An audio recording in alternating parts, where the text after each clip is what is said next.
Hi friends, പുതിയ വീഡിയോയിലേക്ക് എല്ലാവർക്കും സ്വാഗതം.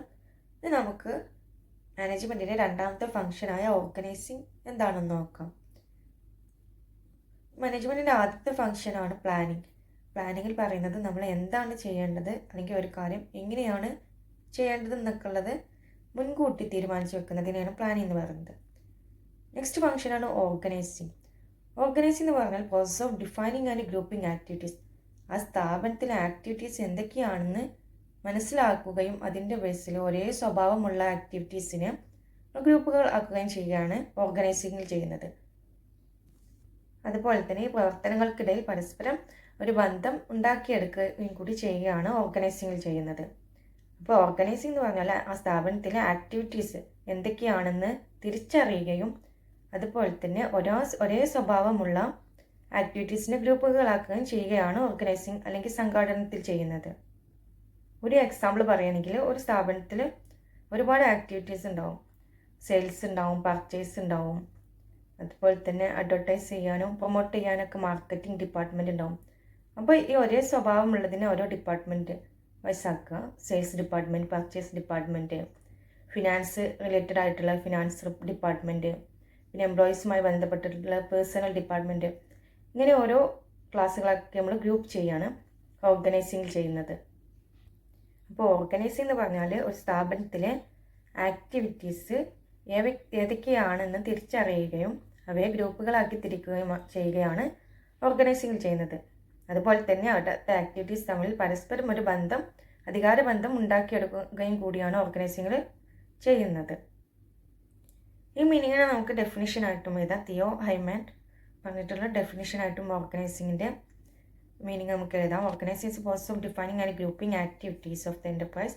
ഒരു സ്ഥാപനത്തിലെ ആക്ടിവിറ്റീസ് എന്തൊക്കെയാണെന്ന് തിരിച്ചറിയുകയും അതിനെ ഗ്രൂപ്പുകളാക്കുകയും ചെയ്യുക. എന്നിട്ട് അവ തമ്മിൽ ഒരു അതോറിറ്റി റിലേഷൻഷിപ്പ്, പരസ്പരം ഒരു അധികാരബന്ധം ഉണ്ടാക്കിയെടുക്കുകയും കൂടി ചെയ്യുക എന്നതാണ് ഓർഗനൈസിങ് എന്നാണ് തിയോ ഹൈമാൻ ഡിഫൈൻ ചെയ്തിട്ടുള്ളത്. നമുക്ക് ഓർഗനൈസിങ്ങിൻ്റെ സ്റ്റെപ്സ് അല്ലെങ്കിൽ പ്രോസസ്സ് ഏതൊക്കെയാണെന്ന് നോക്കാം. ഫസ്റ്റ് വണ്ണാണ് identification and division of work.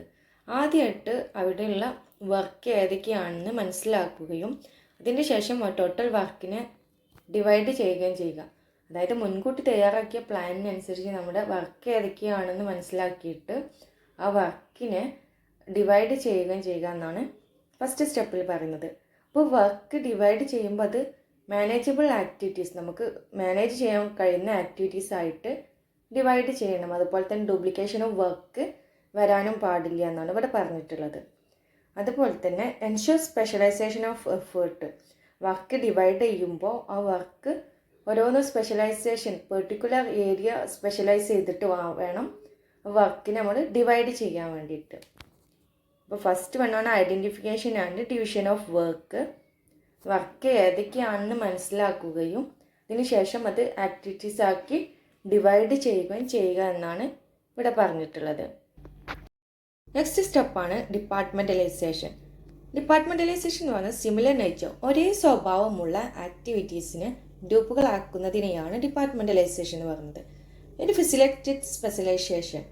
Specialisation എന്ന് പറഞ്ഞാൽ അവിടെ പെർട്ടിക്കുലർ ഏരിയയിൽ കോൺസെൻട്രേറ്റ് ചെയ്യുക, അല്ലെങ്കിൽ പെർട്ടിക്കുലർ സ്കില്ലിൽ കോൺസെൻട്രേറ്റ് ചെയ്യുക. അത് ഡിപ്പാർട്ട്മെൻറ്റലൈസേഷനിലൂടെ സാധ്യമാകുമെന്നാണ് പറയുന്നത്. അപ്പോൾ ഡിപ്പാർട്ട്മെൻറ്റലൈസേഷൻ ചെയ്യുന്ന സമയത്ത് അവർ ചിലപ്പോൾ ടെറിഷ്യറി ഭൂപ്രദേശം നോക്കിയിട്ടാവാം, അതായത് നോർത്ത് സൈഡ്, സൗത്ത്, ഈസ്റ്റ്, ഇങ്ങനെയുള്ള സംഭവങ്ങൾ നോക്കിയിട്ടാവാം ചിലപ്പോൾ ഡിപ്പാർട്ട്മെൻറ്റലൈസേഷൻ ചെയ്യുന്നത്. അതുപോലെ തന്നെ ഒരു കമ്പനിക്ക് ഒരുപാട് പ്രൊഡക്ട്സ് ഉണ്ടാവും.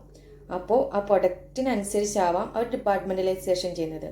ഇപ്പോൾ ക്ലോത്ത്സ്, കോസ്മെറ്റിക്സ്, ഇലക്ട്രോണിക്സ് ഇങ്ങനെയുള്ള പ്രൊഡക്റ്റൊക്കെയാണ് കമ്പനിക്കുള്ളതെങ്കിൽ അവർ അങ്ങനെയുള്ള ഡിപ്പാർട്ട്മെൻറ്റലൈസേഷൻ ആവും അവിടെ ഫോളോ ചെയ്യുന്നത്. അപ്പോൾ ഡിപ്പാർട്ട്മെൻറ്റലൈസേഷൻ എന്ന് പറഞ്ഞാൽ grouping of activities in similar nature, ഒരേ സ്വഭാവമുള്ള ആക്ടിവിറ്റീസിനെ ഗ്രൂപ്പ് ചെയ്യുക എന്നതാണ് ഡിപ്പാർട്ട്മെൻറ്റലൈസേഷൻ എന്ന് പറയുന്നത്. മൂന്നാമത്തെ സ്റ്റെപ്പാണ് അസൈൻമെൻറ്റ് ഓഫ് ഡ്യൂട്ടീസ്. ഇതിൽ പറയുന്നത് ഒരു സ്ഥാപനത്തിൽ ഒരുപാട് ജോബ് പൊസിഷൻസ് ഉണ്ടാവും, അതുപോലെ തന്നെ ഒരുപാട് എംപ്ലോയീസ് ഉണ്ടാവും. ഇവിടെയൊക്കെ വർക്ക് കൃത്യമായിട്ട് ഡിഫൈൻ ചെയ്തിട്ടുണ്ടാവണം. അതുപോലെ തന്നെ ഒരു ജോബ് അസൈൻ ചെയ്ത് നൽകുമ്പോൾ അത് പെർഫോം ചെയ്യാൻ സ്യൂട്ടബിൾ ആയിട്ടുള്ള ആളുകളെ ആയിരിക്കണം നമ്മൾ സെലക്ട് ചെയ്യേണ്ടത്. അസൈൻമെൻറ്റ് ഓഫ് ഡ്യൂട്ടീസ് എന്ന് പറഞ്ഞാൽ ഒരു ജോബ് പൊസിഷനിൽ വർക്കും എംപ്ലോയീസിൻ്റെ വർക്കും കൃത്യമായിട്ട് ഡിഫൈൻ ചെയ്തിട്ടുണ്ടാവണമെന്നാണ് അസൈൻമെൻറ്റ് ഓഫ് ഡ്യൂട്ടീസിൽ പറയുന്നത്. ലാസ്റ്റ് സ്റ്റെപ്പാണ് എസ്റ്റാബ്ലിഷിംഗ് റിപ്പോർട്ടിംഗ് റിലേഷൻഷിപ്പ്. ഇതിൽ പറയുന്നത് ആ സ്ഥാപനത്തിലെ ഓരോ ഇൻഡിവിജ്വലിനും കൃത്യമായിട്ടുള്ള അറിവുണ്ടായിരിക്കണം. അവർക്ക് ആർക്കൊക്കെ അവരുടെ അതോറിറ്റി കൈമാറാൻ കഴിയും, അല്ലെങ്കിൽ ആരോടൊക്കെയാണ് അവർക്ക് ഉത്തരവാദിത്തം ഉള്ളത് എന്ന് ഓരോ ഇൻഡിവിജ്വലിനും കൃത്യമായിട്ടുള്ള അറിവുണ്ടാവണം. അപ്പോൾ ഇതാ സ്ഥാപനത്തിൽ ഒരു ഹൈറാർക്കിക്കൽ സ്ട്രക്ചർ, അധികാര ശ്രേണി ഫോം ചെയ്യും. അതായത് നമ്മൾ ലെവൽസ് ഓഫ് മാനേജ്മെൻറ്റിൽ പറഞ്ഞിട്ടുണ്ട് top level, middle level, lower level, അങ്ങനെ ഒരു അധികാര ശ്രേണി ഫോം ചെയ്യുകയും അതിൻ്റെ സഹായത്തോടെ വിവിധ ഡിപ്പാർട്ട്മെൻറ്റുകളുടെ ആക്ടിവിറ്റീസിനെ നമുക്ക് കോർഡിനേറ്റ് ചെയ്ത് ഏകോപിപ്പിച്ച് കൊണ്ടുവരാനും കഴിയും. അപ്പോൾ എസ്റ്റാബ്ലിഷിംഗ് റിപ്പോർട്ടിംഗ് റിലേഷൻഷിപ്പ് എന്ന് പറഞ്ഞാൽ ആ സ്ഥാപനത്തിൽ ഓരോ ഇൻഡിവിജ്വലിനും അറിവുണ്ടായിരിക്കണം. അവർ ആർക്കൊക്കെ അവർക്ക് അധികാരം അല്ലെങ്കിൽ ഓർഡേഴ്സ് കൊടുക്കാൻ പറ്റും, അല്ലെങ്കിൽ ആരോടൊക്കെ ഉത്തരവാദിത്തപ്പെട്ടിട്ടുണ്ട് എന്ന് അവർക്ക് കൃത്യമായിട്ടുള്ള അറിവുണ്ടായിരിക്കണം. താങ്ക്സ് ഫോർ വാച്ചിങ് വീഡിയോ ഉപകാരപ്രദമായെങ്കിൽ സബ്സ്ക്രൈബ് ചെയ്യുക, ഷെയർ ചെയ്യുക, കമൻറ്റ് ചെയ്യുക.